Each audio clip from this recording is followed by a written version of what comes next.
You cannot hit a target you cannot see. You have to see it first, because somehow things start to happen when you really figure out what you want. And if you will just write down, I challenge you before the day is over, so we can say that everyone at the Creating Balance Conference came out with one goal written down. Can we do that? Say yes, Coach. Even that, if that goal is watch your mouth, I don't care. I just want to be able to say that everyone in this room took one step toward changing their life by writing it down. There is an entire economy right now in Central Florida based on one man's dream. Who is that? Walt Disney. Can you imagine the day that Walt sat down with the bankers and said, we are going to build $1 billion empire based on a mouse and a fairy and 7 dwarfs. Will you help me? How impossible that must have seemed. When Epcot Center opened in Florida, Walt Disney had passed away, but his brother Roy Disney was still alive. So the reporter runs up to Roy and says, oh, this must be a bittersweet day for you. You must be so excited because Walt's dream has come true. But you must be so sad because Walt didn't get to see it. Without hesitation, Roy Disney said, Walt did see it. That's why you get to see it. Ooh, doesn't that give you chills? Doesn't it? It's just like, ooh. What do you see? It's between your ears and then between your hours. You have to have a written plan. For years, I talked about writing it down, but I wasn't doing it. And so when I went through this life change after 15 years of marriage and ended up in divorce, it's not something you put on your to-do list, so I had to reevaluate. So I started writing everything down. And I wrote in little tiny letters that I wanted to do television. And I just wrote it, you know, I was scared to write it, but I wrote it. And I was just scared. You've been there when you're scared of those dreams. They just seem so impossible. So I wrote it in little tiny letters in case somebody found my journal. And I wrote television. 2 weeks later, I got a phone call from someone that was filming a cable television show at the Opryland Hotel. It was the National Karaoke Championship, and they asked me to host it. I was like, I just wrote that down. That's so cool. But it was this little cable show. So the next year, I did the show with Dick Clark. I thought, whoa. Now, did it happen because I wrote it down? Don't know, don't care. It makes a great story, don't you think? But anyway, I thought I better get a little more specific. I'm going to put national television. So 3 years ago, I'm speaking in Atlanta, Georgia. My phone rings, and a casting director from Los Angeles calls me. And she says, hi, Dale. My name is Stephanie. I'm with Fox Casting in Los Angeles. And we are bringing the show, The Simple Life, to Nashville, Tennessee. We would like for Paris Hilton and Nicole Richie to stay in your home for 3 days. First of all, I looked at God and said, I meant Oprah. I meant Oprah. When I wrote national television down, I meant Oprah. I didn't mean Paris. I don't know how God got Paris and Oprah mixed up. And I said, what?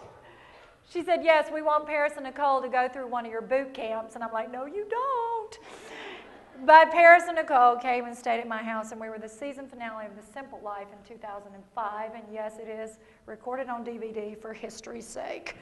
And so the next thing I wrote down, I kept writing it down, and then I went to Dr. Phil and all the other things. It's not because I'm famous or because I'm special. It's because I dared to have a dream. And my question is, what is yours? What is your dream? Dare to write it down. Your success starts inside you. And when you begin to write it down and create that vision, surround yourself with visionaries who can help you move to that next step. Again, when I was going through my divorce, I had a car that I really wanted that I couldn't afford, so I wrote it down and I decided I would go visit my car. I could not buy that car, but I could visit my car. So I took a camera and went out to the Lexus dealership. And so Nick and I went out to the Lexus dealership, and the guy was so funny. He comes running out. He said, can I help you? And I said, I'm here to look at a Lexus GS300. He said, I'm here to sell you one. I said, you missed a little word there. I said, look, I don't have a camera. I don't have a checkbook, but I have a camera.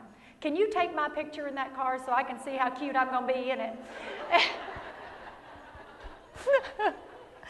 For 2 years, I visited my car.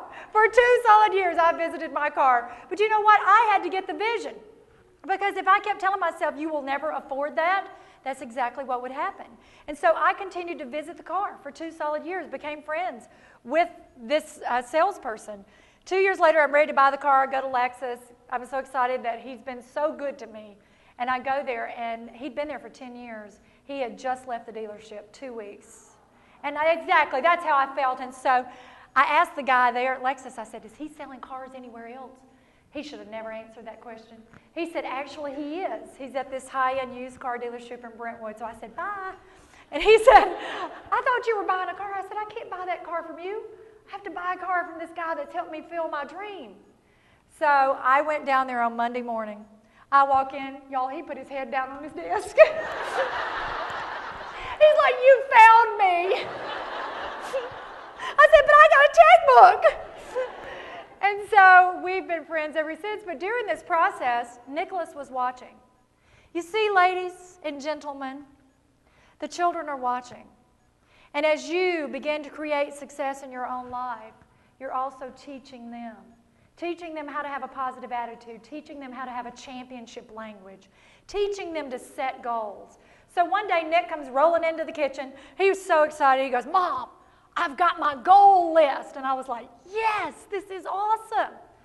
It said dirt bike 100 times. I looked at him. See, Nick has figured out that the mother of all skill is repetition, just like I told you before. You just have to keep repeating it. I'll prove this again. How many of you can get in your car and a song comes on from college or high school and you can sing it immediately? I see the nodding. Is it because you read and memorized the liners of the songs? No, it's because you repeated it. What about success principles? If you just repeated them over and over and over again, it's the same thing. So Nick has got it. Mother of all skill is repetition. The word no to my kid means ask again. You see, ladies, kids have got it. They know how to ask. They ask 4 ways, and I want you to really think about this, and especially if you're in sales. Kids ask clearly, they ask confidently, they ask consistently, and they ask creatively. Am I right? Say yes, Coach. And they figure out a way to ask. And so I told Nick, I said, Nick, guess what, baby? You're not getting the dirt bike. I love you. I adore you. You are not getting a dirt bike. He goes, fine. I'll dream till I'm 18 then. So every time we left the Lexus dealership, he says, we need to go on over to the Honda dealership while we're out. We need my picture on that bike. What do? You go, you get your picture on the bike. So he'd been asking for about 8 months, and you remember creatively when I tell you the story. Sometimes it's finding a new way to ask if you're wanting to create success. Different ways to ask yourself, first of all. You've got to ask more of yourself than anybody else. We were down at the Pyramid in Memphis, Tennessee, and I was speaking to 15,000 people. I was there for a big Amway weekend, and I'd spoken with all my heroes, Zig and Dennis Waitley, and so many of my heroes. And on Sunday morning, they decided to have a church service for all the people that wanted to stay for church. Well, 10,000 people stayed for church. And they were doing the Passion Play, where they acted out the Bible from the birth to the resurrection. Nick was psyched. He was there with me and sitting beside me. And he was so excited because there was camels and angels and things moving and flying, and he was just so excited.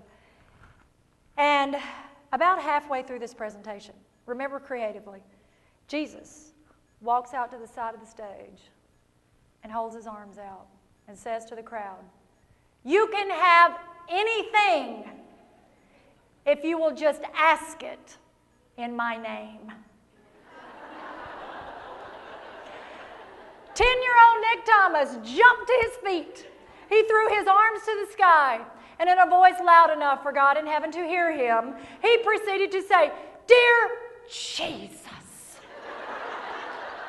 please let my mama and daddy get me a motorcycle for Christmas. Thank you